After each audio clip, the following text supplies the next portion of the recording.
Very good morning students. Today we are going to start a new chapter from economics. Chapter number 3, money and credit. Money and credit. Money means होता है मुद्रा, credit means होता है साख या ऋण। तो चलिए student, very important chapter, exam के पॉइंट ऑफ व्यू से काफ़ी इंपॉर्टेंट चैप्टर है। स्टार्टिंग में इंट्रोडक्शन देखते हैं। इंट्रोडक्शन में हम स्टार्टिंग का पॉइंट पढ़ते हैं, money as medium of exchange. यानी मीडियम ऑफ एक्सचेंज मतलब क्या होता है कि जैसे हम लेन देन का कोई भी काम करते हैं, कोई भी सेलिंग परचेजिंग वर्क करते हैं, तो उसमें हम एक्सचेंज का मीडियम क्या होता है हमारा, तो एक्सचेंज का मीडियम जो होता है वो है money. The use of money, जो स्टार्टिंग के पैराग्राफ में यही चीज़ जो है राइट हुई है आपकी, कि जो कोई भी आप ट्रांजैक्शन वर्क कर रहे हैं, कोई भी कमोडिटी आप परचेज़ कर रहे हैं, कुछ भी ऐसा काम कर रहे हैं, तो आप मनी का ही यूज़ करते हैं उसको उस काम को करने के लिए। नेक्स्ट देखिए, have you ever wondered why transaction are made in money. क्या मनी की जो ट्रांजैक्शन होता है वो मनी की फॉर्म में ही क्यों होता है? The reason is simple. अब इसका रीज़न बहुत सिंपल है। यहाँ पर मनी के फीचर्स आ जाते हैं या मनी की कैरेक्टरिस्टिक्स आ जाती हैं। A person holding money can easily exchange it for any commodity और सर्विस दैट ही और she might want, thus everyone prefer to receive payment in money. देखिए, मनी को as a medium of exchange करना काफ़ी easy रहता है, इसको hold करना काफ़ी इजी रहता है, इसीलिए लोग कोई भी कमोडिटी खरीदते हुए या कोई भी सर्विस के लिए मनी का ही यूज़ करना ज़्यादा पसंद करते हैं। क्योंकि मैंने अभी आपको बताया कि इसको होल्ड करना काफ़ी इजी होता है, इसलिए पेमेंट को और किसी अदर मीन्स की बजाय मनी की फॉर्म में ही लेना पसंद किया जाता है। यहाँ पर आप एक एग्ज़ाम्पल स्टडी कर सकते हैं। जैसे कोई शू मैन्युफैक्चरर है, यानी कि कोई जूता बनाने वाला है, और उसको वीट चाहिए होती है बाज़ार से, तो वो क्या करेगा, अपने शूज़ को मार्केट में सेल करेगा जो उसने प्रोड्यूस किया है, वो यानी उसने जूतों को जैसे प्रोड्यूस किया है तो क्या करेगा, वो उसमें उनको मार्केट में सेल करेगा और उसके बदले में क्या लेगा, वो मनी। तो उसके बाद उस मनी का यूज़ किसके लिए करेगा, वो वीट को ख़रीदने के लिए। यानी वहाँ पर उसने मीडियम ऑफ एक्सचेंज का यूज़ किया, मनी। तो उसके लिए ये सारा प्रोसेस बहुत ईजी हो गया। आप इसको समझने की कोशिश कीजिए स्टूडेंट, मनी की वजह से क्या हुआ, ये सारा प्रोसेस ईजी हो गया, उसको किसी प्रॉब्लम को फेस नहीं करना पड़ा। अब एक टाइम पीरियड को आप यहाँ पर इमेजिन कीजिए। एक टाइम पीरियड ऐसा है जब वही शू मेकर है या शू मैन्युफैक्चरर है, जो जूता बनाने वाला है, उसको वीट चाहिए होती है, लेकिन वहाँ पर मीडियम ऑफ एक्सचेंज मनी उस टाइम नहीं है। अब उसको क्या करना है, एक वीट को अगर उसको ख़रीदना है तो उसको सबसे पहले किसी एक वीट ग्रोइंग फार्मर को सर्च करना पड़ेगा जो वीट प्रोड्यूस कर रहा है। उसके बाद उसको ये पता करना पड़ेगा कि जो वीट ग्रोइंग फार्मर है, क्या उसको शूज़ की ज़रूरत है, क्या उसको शूज़ की नीड है। अगर उसको शूज़ की नीड है तो वो उसको शूज़ देगा और बदले में उससे वीट लेगा।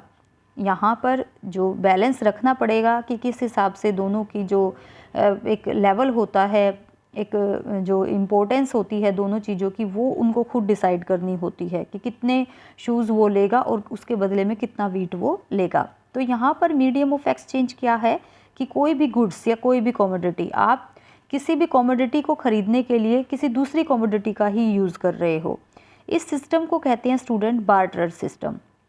एक टाइम ऐसा था जब इस सिस्टम का ही यूज़ किया जाता था, जिसको कहते हैं हम बार्टर सिस्टम। इसको आपने बहुत ध्यान से समझना है, मैं आपको बहुत ही ब्रीफ में बहुत अच्छे तरीके से इसको बता रही हूँ।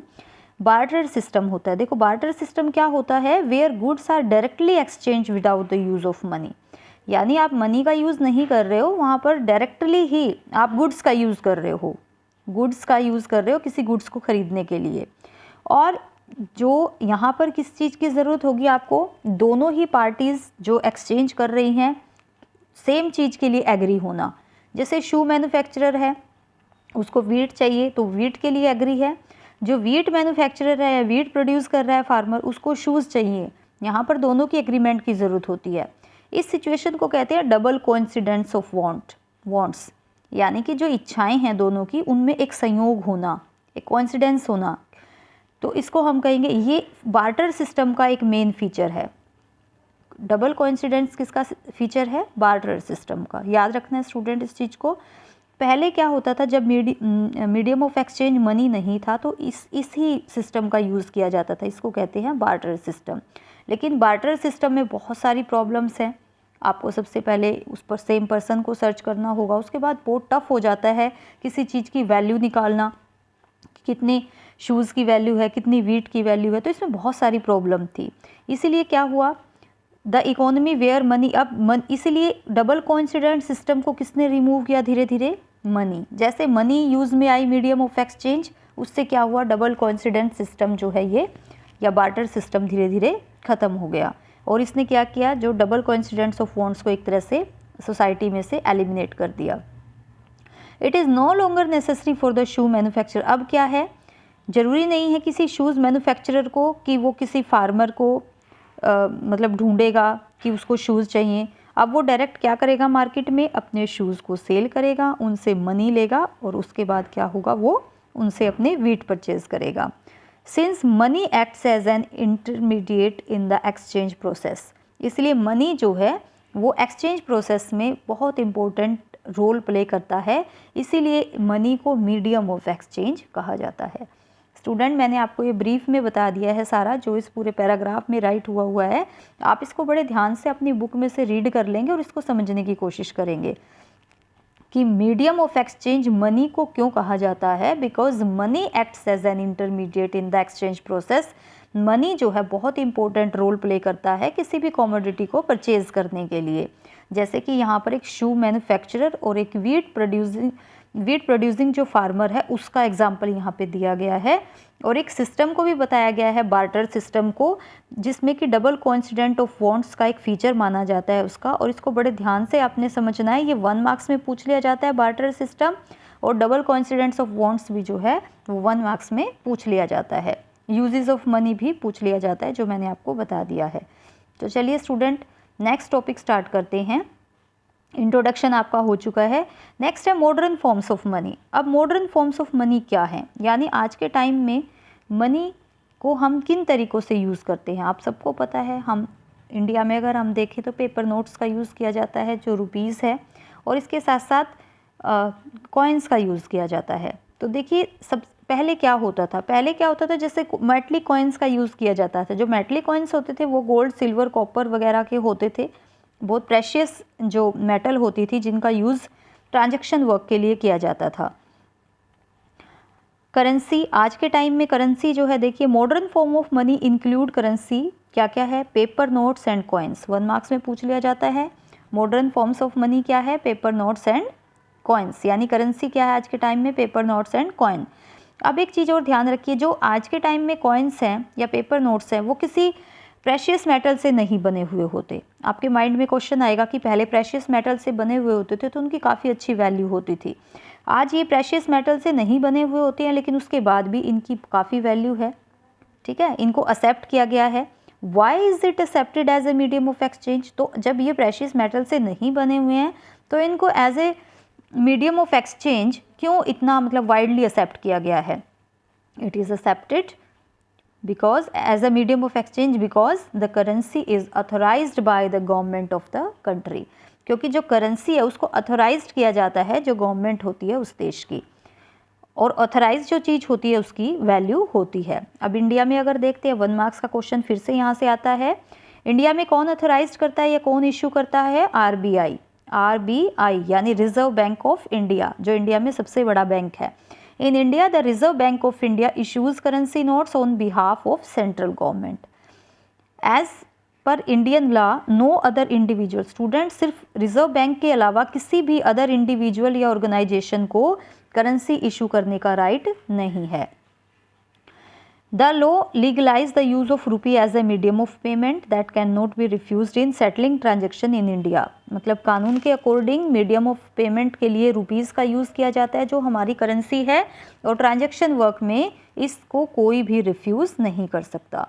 No individual in India can legally refuse a payment made in rupee, यानी रुपीज़ में जो भी पेमेंट होगी उसको कोई भी व्यक्ति रिफ्यूज़ नहीं कर सकता।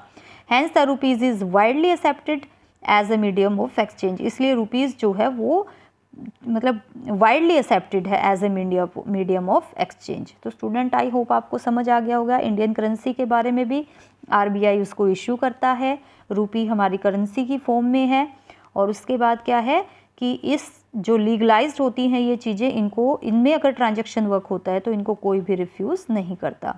इसके अलावा और क्या क्या चीज़ें होती हैं, देखिए deposits with banks. Deposit with bank क्या होता है student? The other form in which people hold money, ये भी मनी को होल्ड करने का ही एक तरीका है डिपॉजिट विद बैंक्स, यानी बैंक्स में जो मनी हमारी होती है वो भी हमारा क्या है, एक तरह से हमारी मनी है। At a point of time people need only some currency for, जैसे कि स्टूडेंट हर टाइम हमें इतने पैसे की ज़रूरत नहीं होती। सपोज करो एक वर्कर है, उसकी सैलरी है, एंड ऑफ मंथ उसको सैलरी मिलती है, लेकिन वो उतना ही कैश अपने पास रखता है जितनी उसको ज़रूरत है। बाकी अदर जो रिमेनिंग कैश है उसका वो क्या करेगा, क्वेश्चन यही आता है, what do people do with this extra cash? They deposit it with the banks by opening a bank account. अब इसको वो क्या करेंगे, बैंक में अपना एक अकाउंट ओपन करके उसको वहाँ पर डिपॉजिट कराएंगे, अपने नाम का डिपॉजिट जो होगा उनका। बैंक उन डिपॉजिट को एक्सेप्ट करेंगे and also pay an amount as interest on the deposits. अब स्टूडेंट जो बैंक उसको डिपॉजिट करेगा, बैंक उसको कुछ इंटरेस्ट भी उसके ऊपर देगा जो कि उसका एक बेनिफिट है। In this way people's money is safe, लोगों की मनी सेफ होगी with the banks and it earn as amount as interest. People also have the provision to withdraw the money as and when they require. एक और provision होता है कि जब आपको जितने पैसे की ज़रूरत होती है, आपकी रिक्वायरमेंट के अकॉर्डिंग आप उसको बैंक से विड्रॉ भी करा सकते हैं। Since the deposits in the bank account can be withdrawn on demand. देखिए जो आप पैसा निकाल रहे हो उसको कब निकाल रहे हो, जब आपकी डिमांड है, जब आपकी ज़रूरत है।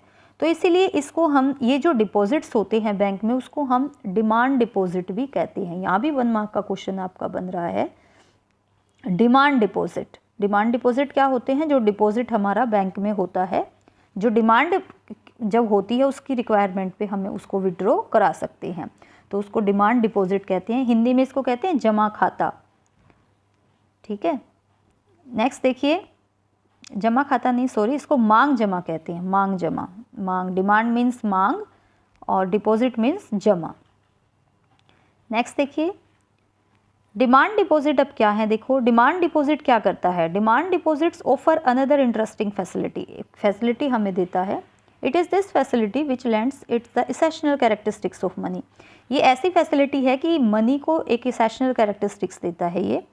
You would have heard of payment being made by cheque instead of cash. जैसे कि डिमांड डिपॉजिट का यूज़ हम चेक की फॉर्म में भी करते हैं इंस्टेड ऑफ कैश। जैसे आपने कोई पेमेंट करनी है, आप पेमेंट चेक के थ्रू भी कर सकते हैं। अब यहाँ पर चेक की डेफिनेशन आ जाती है स्टूडेंट 1 मार्क्स में। चेक क्या होता है, a cheque for a specific amount. A cheque is a paper instructing, एक पेपर की तरह होता है cheque. The bank to pay a specific amount from the person account, जिसका यूज़ करता है बैंक एक स्पेसिफिक अमाउंट को किसी दूसरे व्यक्ति को ट्रांसफ़र करने के लिए। जैसे कि आप किसी 2 व्यक्तियों के बीच ट्रांजैक्शन होना है, आपका भी बैंक में अकाउंट है, दूसरे व्यक्ति का भी बैंक में अकाउंट है, तो ज़रूरी नहीं है कि आपको कैश निकालना पड़े, उसके लिए आप चेक का यूज़ कर सकते हैं। बैंक जो अथोराइज्ड करेगा उस चेक को, और आप उस जिसको भी आपने ट्रांजैक्शन करना है, जिसको भी आपने पैसा देना है, उसका नेम राइट करके आप वो चेक उस पर्टिकुलर व्यक्ति को दे सकते हैं, और जो डायरेक्ट जो है मनी का ट्रांसफ़र चेक के थ्रू भी हो जाता है। तो ये भी एक बहुत इम्पोर्टेंट मतलब एस्पेक्ट आ जाता है मीडियम ऑफ एक्सचेंज में। उसके बाद ये देखिए बना हुआ है यहाँ पे ये चेक का फॉर्मेट। उसके बाद as we see that demand deposit share the essential feature of money, इसलिए हम देखते हैं कि डिमांड डिपॉजिट बहुत ही इसेंशियल फीचर है मनी का। The facility of cheque against demand deposit, और फैसिलिटी जो चेक की फैसिलिटी है उसने बहुत ही ईजी बना दिया है पेमेंट का, जो भी सेटलमेंट होती है पेमेंट को, कि आप विदाउट कैश का यूज़ किए आप जो है अपनी जो पेमेंट होती है या ट्रांजेक्शन वर्क होता है उसको ईजिली कर सकते हैं। Since demand deposit are accepted worldly as a means of payment, इसीलिए इसको as a means of payment use किया जाता है करेंसी के साथ साथ डिमांड डिपॉजिट को भी। और इसीलिए जो डिमांड डिपॉजिट है वो भी मॉडर्न इकोनॉमी में मनी के साथ साथ उसको कॉन्स्टिट्यूट किया जाता है। You must remember the role that banks play here. अब यहाँ पर आप बैंक का रोल देखिए, बट देखिए बैंक कितना इंपॉर्टेंट रोल यहाँ पर प्ले कर रहा है, आपको बहुत अच्छी फैसिलिटी दे रहा है, लेकिन बैंक कोई डिमांड डिपॉजिट और पेमेंट जो है आपको नहीं देगा, उसके अगेंस्ट कोई कुछ नहीं देगा। जैसे कि अगर आपने बैंक में अपना कोई पैसा जमा कराया तो बैंक ऐसा नहीं है कि आपको चेक काट कर दे देगा कि ये देखिए ये आपका इतना पैसा यहाँ पे, ऐसा नहीं होता स्टूडेंट। ये सिर्फ एक श्योरिटी होती है, एक फेथ होता है। The modern form of money क्या है? Currency and deposits. The modern form of money क्या है? Currency and deposit are closely linked to the working of the modern banking system, जो कि मॉडर्न बैंकिंग सिस्टम के साथ क्लोजली जुड़े हुए हैं। नेक्स्ट टॉपिक हमारा स्टूडेंट इम्पोर्टेंट टॉपिक है लोन एक्टिविटीज़ ऑफ बैंक। ये भी बहुत इंपॉर्टेंट टॉपिक है, इसको हम नेक्स्ट वीडियो में स्टडी करेंगे। जितना टॉपिक आपको कराया है आप उसको बड़े ध्यान से अपनी बुक में से स्टडी करेंगे। अगर कोई पॉइंट क्लियर नहीं होता है तो आप मैसेज के थ्रू या कॉल करके पूछ सकते हैं। स्टूडेंट ये चैप्टर बहुत इंपॉर्टेंट है एग्जाम के पॉइंट ऑफ व्यू से। 3 मार्क्स का और 1 मार्क का क्वेश्चन इसमें से ऑलमोस्ट आ ही जाता है, तो आप इसको बड़े ध्यान से सुनेंगे। जो जो पॉइंट इंपॉर्टेंट है वो मैंने आपको हाईलाइट कर दिए हैं। Barter system, double coincidence of want system, demand deposit, Hindi में इनको कहेंगे डिमांड डिपॉजिट को हम कहेंगे मांग जमा कहेंगे। मांग जमा होती है जो डिपॉजिट पैसा होता है जो हमने बैंक में जमा कराया हुआ होता है। इसी तरीके से इंटरेस्ट मतलब होता है ब्याज, जो कि हिंदी में इसके जो वर्ड्स है, जो हिंदी के स्टूडेंट है कुछ एक को आई होप आपको समझ आ ही गया होगा। उसके बाद भी अगर किसी वर्ड को समझने में प्रॉब्लम आती है तो आप पूछ सकते हैं। Thank you so much.